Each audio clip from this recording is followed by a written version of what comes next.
గాలి ఊటగా ఉరుకుతుందా సైకిల్ ఊటగా ఉరుకుతుందా అంటే ఏం చెప్తారు మీరు? గాలే అంటారు కదా. కాదట నోళ్ళు సైకిలేనా అట ఉరికేది. మరి కథ మాత్రం వెందో చూద్దాం సారి. ఇట్లా ఉంది ఇలా బోగాటం.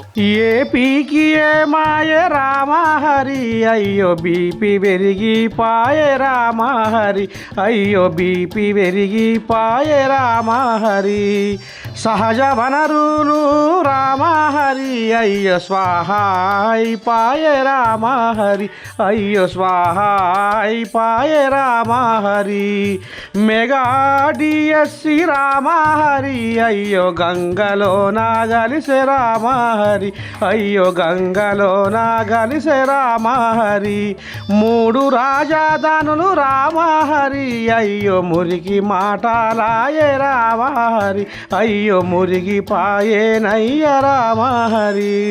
ఇక మరి ఈ మాట నేనంటుంది కాదు, ఏదో పాట అందుకుండు, ఈ కథ నాది కాదు. ఇగో శ్రీనివాసు, ఇక సైకిల్ బాటి శ్రీనివాసుని దండం పెడితే చెవులు మోగా దద్దరిలో మాట్లాడుతుండ్రులా. ఇక వచ్చే దాపకు వైసీపీకి మొత్తం సీటు మొత్తం గల్లంత ఎత్తియట. ఓ అమ్మ ఆగమాగం జగన్నాథ మాట. ఇక రాబోయే రోజుల్లో సైకిలే ముంగని కుక్కుతుందట. ఇక ఫ్యాన్ ఎక్కడికో మూలకు పడుతుందట. ఒక రకంగా మొత్తుకుంటుండు. ఇక చూడు ఏమంటుండో.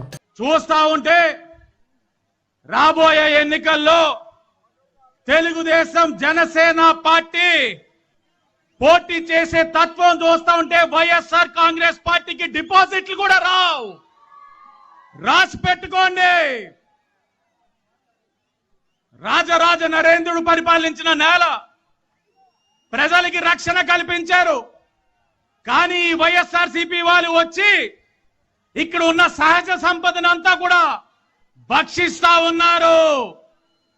మన జీవనాధారమైన గోదావరి నదిని కూడా వదల్లా. గోదావరి తల్లి కూడా గర్భశోకంతో వీళ్ళు చేస్తున్న అవినీతిని చూసి బాధపడతా ఉన్నారు. వైఎస్ఆర్సీపీ ప్రజాప్రతినిధులందరూ కూడా జాతి రత్నాలు.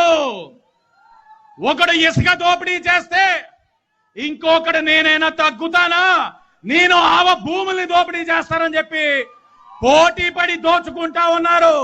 ఆ దోచుకున్న సొమ్మునే రేపు మన ఎన్నికలకి ఖర్చు పెడతా ఉన్నారు. ఇక ఇది కథ. ఉన్నది ఉంచుకున్నది మొత్తం ఆగం చేసిండు జగనన్న. రాబోయే రోజుల్లో సైకిల్కే పట్టం కడుతున్నారు ప్రజలు.